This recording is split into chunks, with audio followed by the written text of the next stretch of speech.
उद्धव जी कहते हैं, प्रभु मैं ये बात समझ नहीं पा रहा, एक रावण ने जब आतंक मचाया तो उसको मारने के लिए आप राम बन करके आए, एक कंस से जब सब परेशान हुए तो उसको समाप्त करने के लिए आप कृष्ण बन करके आए, जितने दैत्य हुए उतने आपने अवतार लिए। परंतु आज के समय में हर गली में रावण, पूतना, कुंभकर्ण, कंस सबका दर्शन हो रहा है। प्रभु ये बात बताइए, क्या अब आपकी बार आप 24 अवतार लेंगे?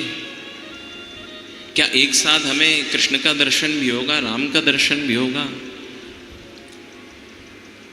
भैया रावण का दर्शन करना है तो हमें लंका जाने की जरूरत नहीं है, घर से बाहर निकल जाइए, किसी गली मोहल्ले में घूमता हुआ आपको वो रावण मिल ही जाएगा।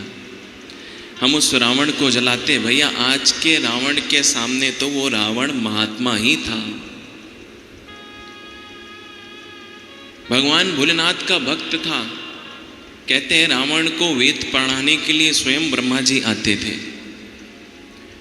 रावण ने अपना संपूर्ण जीवन शिवाराधना में बिताया है, भगवान भोलेनाथ की आराधना की है। जीवन में बस एक गलती हो गई, क्या? बोले सीता मैया का हरण। सीता मैया का हरण हो गया, परंतु फिर भी सीता का हरण करके ले तो गया, परंतु हाथ नहीं लगाता है, केवल प्रपोजल देता है, प्रपोज करता है। आज का जो रावण है भैया, वो प्रपोज तो नहीं करता, सीधे एक्सपोज करता है।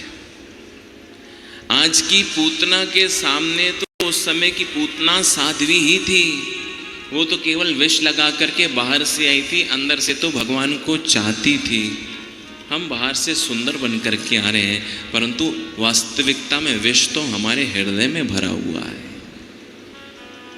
तो प्रभु मैं समझ नहीं पा रहा, अब की बार क्या आप एक साथ 24 अवतार लेंगे? भगवान कहते हैं, उद्धव मैं जान गया, मेरे जाने के बाद कलयुग आने वाला है, और कलयुग में अब काम अवतार से नहीं बनेगा, अपितु कलयुग में अगर काम बनेगा तो केवल एकमात्र संस्कार से बनेगा। और वही संस्कार को व्याप्त करने के लिए भगवान के शरीर से एक दिव्य ज्योति निकली। परंतु जैसे आकाश में चमकते हुए बिजली सबको दिखाई देती है, चमकने के बाद वो बिजली गई कहाँ कोई जान नहीं पाया। इसी प्रकार भगवान का शरीर एक ज्योति में बदल गया, पर भगवान की वो ज्योति गई कहाँ कोई जान नहीं पाया। भागवतकार कहते हैं भगवान की वही ज्योति आकर के भागवत में समाहित हो गई। तिरोधाय प्रविष्टोयम श्रीमद्भागवतार्णव। इसलिए तो भागवत के महात्म्य में जब परीक्षित की मुक्ति का दर्शन ब्रह्मा जी ने किया तो ब्रह्मा जी ने कहा, धन्य है ये भागवत की कथा, इसके श्रवण से, इसके दर्शन से, इसके पठन मात्र से व्यक्ति भगवान को प्राप्त कर सकता है। कलयुग में भगवान की प्राप्ति कराने का सबसे सरलतम साधन अगर कुछ है तो है भगवान की कथा। इसलिए कथा को खूब सुनिए, क्योंकि भगवान तो दिख नहीं रहे, और जो दिखता है, हमारा प्रेम कैसे होगा? बोले किसी को देख लो। संसार का प्रेम देखने से होता है, परंतु परमात्मा का प्रेम देखने से नहीं, अपितु उसके बारे में सुनने से होता है।